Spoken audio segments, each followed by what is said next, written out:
So last lesson, this is a bit of a recap. We went through not basic actually, a little bit more complicated parts of measurement where we were looking at an area of your composite shapes. Remember, a composite, if you remember back to last lesson, basically just means a combination, okay, of shapes, right? Combination of simple shapes. That's what a composite is. So just a combination of simple shapes, which means you've just got a bunch of shapes put together. Okay, it might be like 2 circles, half a circle, 3 circles, that sort of thing. Miss Priestley said she had some issues with some questions from the book. So I might do one question really quickly here, just as an example and a recap of that. So let's say, for example, I've got this arched window at home. Okay, and I want to calculate the area of it, of the window. So according to my window measurements, actually let's make this nicer. Let's make this a rectangular window, like that. So I've got this arched window at home, and I want to calculate its area so I can put it in my other windows. Okay, so according to this, the length was, let's go with 70 centimeters. The width is about, let's say, 30 centimeters. Okay, so it's a long, skinny window, and I want to calculate the area of it. So if you look at this shape, it's broken up into 2 parts. Okay, you've got a rectangle and you've got a semicircle. So if I break it up, I like to draw my shape so it's a little bit easier to work with. So you can draw it up like this. You don't have to do this, by the way. I'm just using it as an example. So you've got a semicircle. Okay, and what are the dimensions of my semicircle? Well, if you have a look at the shape, original shape here, this bottom length is 30, which means that this length should also be 30. All right, so if that's the case, the diameter for this shape is 30. However, when we work with circles, the formula is pi times radius squared. I only want the radius, which is half the length of this. So that means if I cut it in half, that's 15 and that's 15. So the radius must be 15 centimeters. So in terms of the area, pi times 15 squared, sorry. Okay, and put that in my calculator. So you've got pi. Remember, pi on your calculator is, let's put this up a bit. I don't know if you can. I can't. It's that button down here, the little orange, the little yellow thing with the X. Sorry, it's like it looks like pi. That's what pi looks like. So you got to press second first, and then that, and then times 15 to the power of 2 squared, and that equals 706.86. Let's round it up. Okay, so that's the area of the circle, or the half circle. But keeping in mind that this is a half circle, okay, so because it is half a circle, some of you guys would have done this, where you divided it by 2. Okay, so the answer divided by 2, divided by 2, so the answer is 353.43. Okay, so you got to make sure that you understand, am I working with a full shape, half shape, or a quarter of a shape? In this case, because it's only half, so I'm only working out half of it. Alright, so the next shape is the rectangle. Okay, this guy. So it's a longer rectangle like this. I know that that's 70, and this is 30. So just working out the area. Remember, it's length times width. So 70 times 30, which equals 2,100. Yes. No, yep, 2,100. Alright, so, and then from there, you just add them up together. Alright, so you've got 2,100 plus the 353.43, and that should equal 2453.43. Okay, centimeters squared. Alright, so that's the total area of that shape. Alright, pretty straightforward.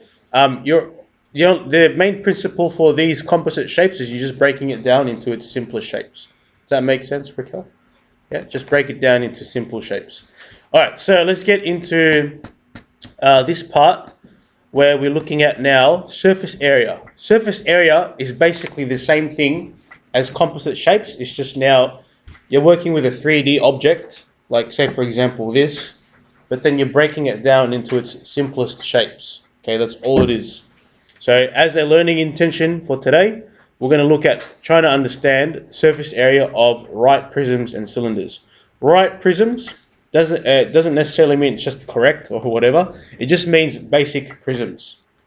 Okay, like your triangular prisms, your rectangular prisms, your cubes, those kind of shapes. And then your cylinders are kind of like this thing. Okay, cylinders. Okay, like your toilet rolls. And as success criterias, well, we'll see if we can draw the net of a shape. We don't really have to be able to do that. But at least understand how they work. We need to be able to identify the dimensions of each section and then calculate the area of each part of each face and then apply that to some of our surface area questions. So let's get into it. On our books there, on our notes, sorry, what I want us to start off with is try and draw the nets for these shapes. So as an example of what a net is, let's say for example I have a pyramid. So here's my amazing pyramid because Torio knows how to draw pyramids. Oh, that's a sick pyramid. Alright, there's my pyramid. And the net, if I was to unfold the pyramid, it looks something like this. So it's a square and you've got your 4 triangles. Okay, so that's the net of a pyramid.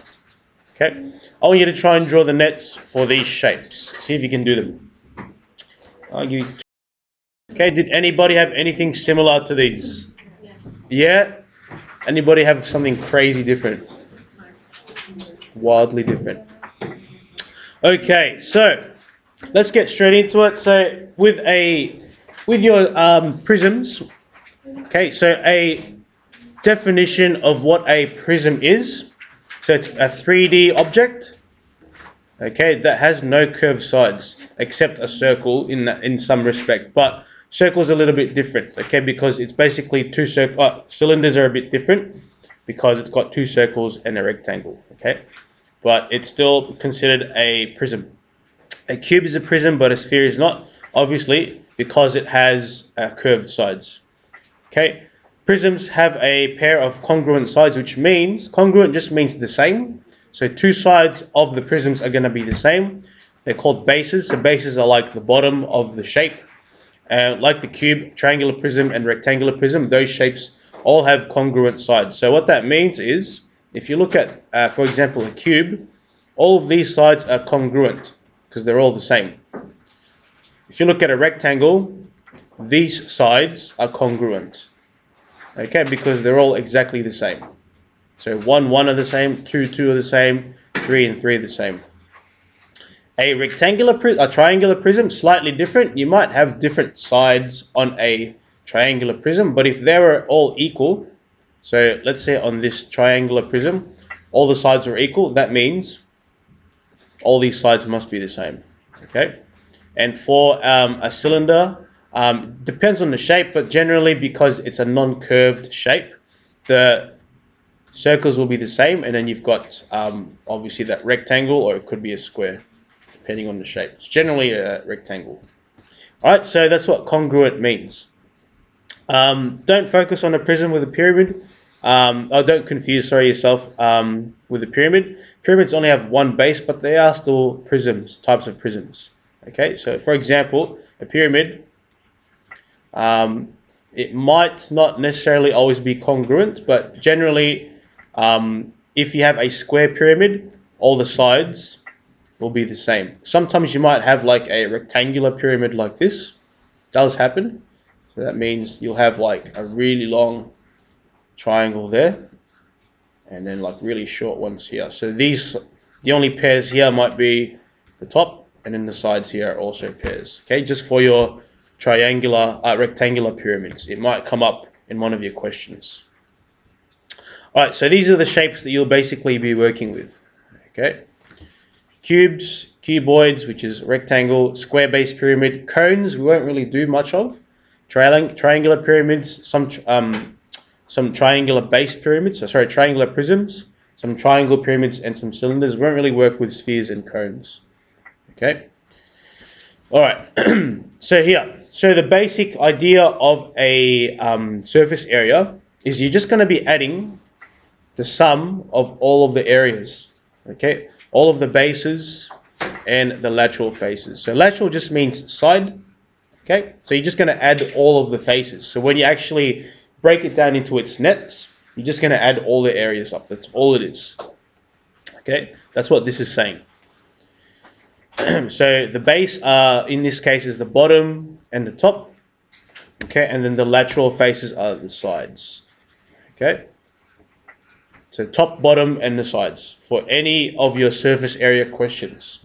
Okay, so let's try and do some of them here. So for a rectangular prism, let's go to slide number 46 if you're not there already. This shape here, all right, pretty straightforward. Or if you have a look at the way that the shapes here are actually broken down, I might color it in. That's probably better than using words. So lateral face, we'll just call that side 1. So they're going to be the same. Okay. The other lateral face, we'll call it side 2. So they're going to be the same. And then the other face for the bases, they're the same. Okay, so just keep that in mind. In a rectangular prism, you're going to have pairs of faces that are the same. I can see here, if this was broken down, these are the lengths there. So the length is 6, the width is 3, and the height is 5. In terms of a formula, I don't know if there is a formula that is given here. Just really quickly, I think it does give you formulas. Okay, so for a rectangular prism, there's formulas that we do use for these, but if you want to just work it out in your own way, I'm happy for you to do that. Like one way that I like to do it is I go, okay, I've got 2 of these, okay, plus, this is a long way of doing it, but it also works, 2 of these, plus, and you don't have to do it this way. I just like doing it this way for people who like to, I guess, look at things visually. Okay, 2 of these. Okay, that's what I like to do sometimes.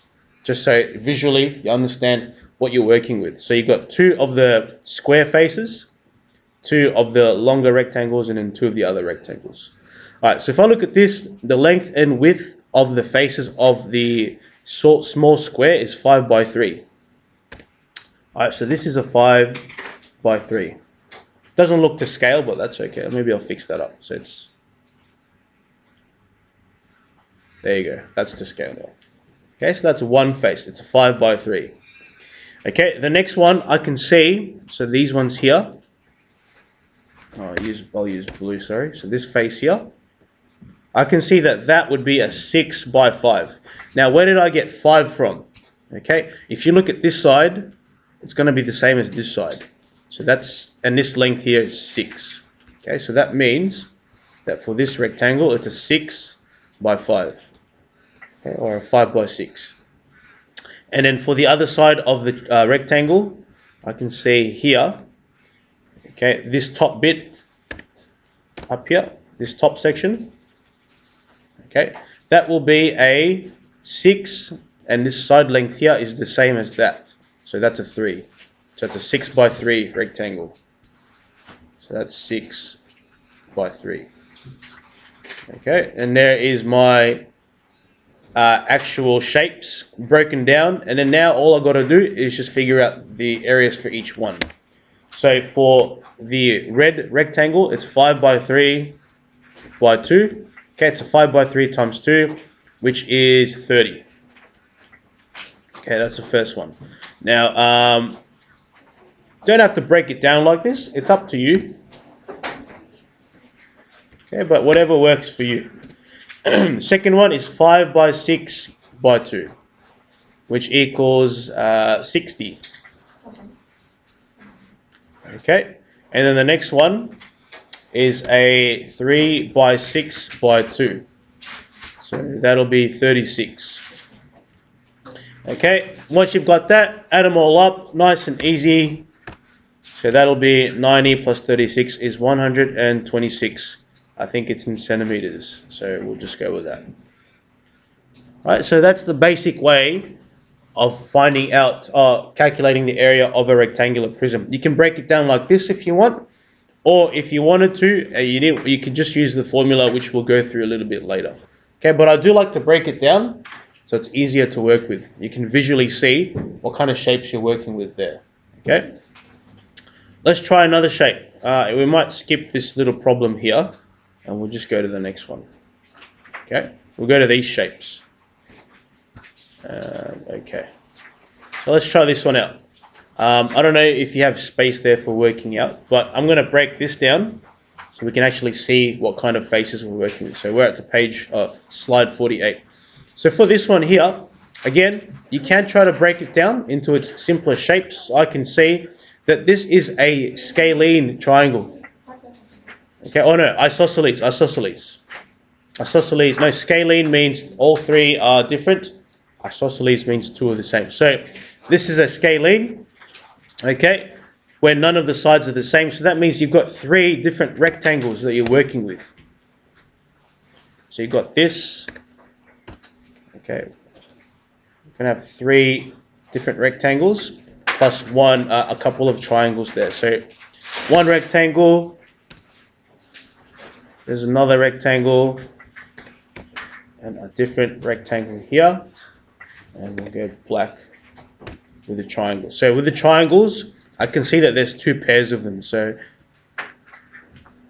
this, and you've got two of those. Okay, so for the first set of rectangles, it doesn't really matter which one you go with, but I'm going to go one. This can be two, and this can be three. Okay, so let's go with that as my breakdown for the rectangle. So the first rectangle, I can see this is going to be a 3 by 6. Okay, that length there is going to be 6. That's going to be 3 because it's already there. Next rectangle, I can see this is going to be a 5, and it's also going to be by 6. Okay, because they all share that same side there. Next rectangle, it's going to be a 4 by 6, and I can see that that's there. That's 6, and that's 4. And then you've got your two triangles, okay, which is a 4 by 3. So your two triangles, this is a 4, and that's going to be 3. So there's my breakdown of that shape right there. All right, so now we calculate the areas for them. Just remember, if you've forgotten how to do the areas for some of the shapes, look at that sheet we worked on last week. That will give you the formulas for them. So for the first shape, it's a 6 by 3, so 6 times 3, and that equals 18. Second shape here, this is a 6 by 5, which equals 30. Next shape is a 6 by 4, which is 24. And the fourth one, which is your triangles. Remember, the area for a triangle is base times height divided by 2. So it's basically, if you look at this triangle, and I kind of flipped it around this way. You don't have to draw this though. But if you flipped it around this way, that's going to be 3. It's for the base, and that's 4 for the height. Okay, nice and easy. And then multiplied by 2, because there are 2 of them. So it's going to be 4 by 3 divided by 2 times 2. And that equals 12. So when you add them all up, so 18, 30, 24, and 12, that would equal 54 plus 40 is 94. 84 centimeters squared. Okay, so that's for that shape. Meters, sorry, this is in meters. Meters squared. Okay, so that's that. For your this shape here, so this cylinder, okay, this is broken up into 2 parts, so hopefully you guys have copied that down. Broken up into 2 parts, so you've got a really long rectangle. So let's start with that. Okay, you've got a really long rectangle, then you've got your 2 circles. We've got another color for that. So you've got 2 circles. Okay, and let's just do the dimensions for them. I know that this rectangle, has a length of 3. Okay, Now this is where it gets a little bit tricky with your cylinders. Anyone know what is the length of this? Yes, Michelle. Good, the circumference of the circle. So the length of this is actually equal to the length of this. Okay, so in order to figure out the length of the circumference, which is this, remember equal to this, okay, all you're doing is using this formula, pi times, you can go 2 pi r or pi times d, or, okay, both of them will work. Okay, pi times d or 2 pi r. Okay, so if you have a look at this shape here, I can see that my radius for this circle is 4. So that means in terms of figuring that out, this length, it's going to be pi, or you can go 2 times pi times 4 to figure out that length. So on my calculator, 2 times pi times 4. And that equals 25.13. So that length, 25.13. Okay, that's the length of that rectangle. Okay, just keep that in mind. To find the length of the rectangle, just find the circumference, which is this.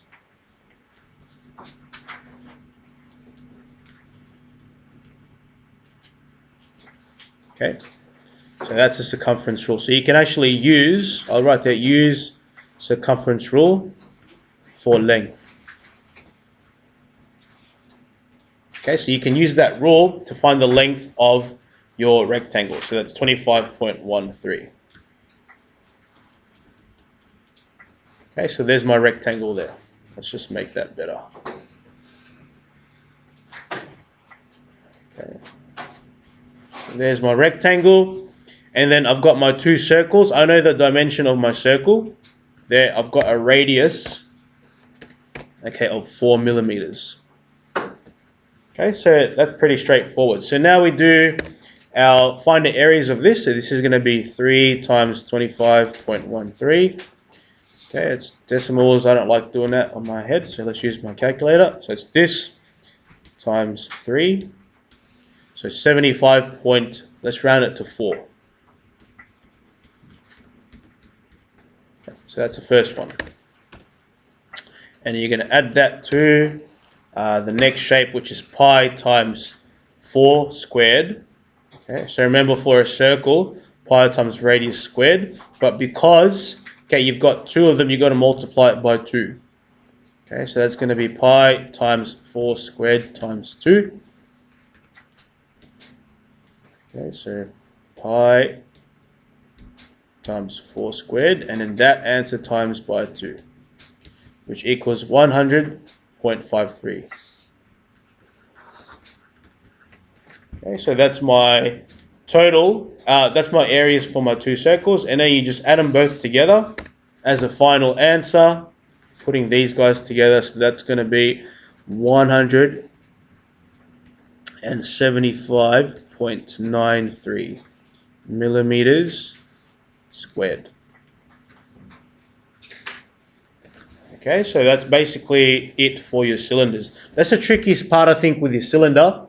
Okay, you just got to understand how to find that length of the rectangle, which is basically just calculating the circumference.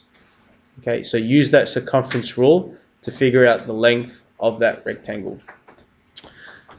Okay, let's move on. I think they use formulas here as well. If you want to use that, I'm more than happy for you to go for it. Although I do prefer to use just breaking down the shapes for most of kids. Okay, I found that just really helps a lot more. And that's that. Okay, so that's basically it, guys, for this part of the lesson. We're going to get into our textbook questions. Okay, so yeah, let's do it.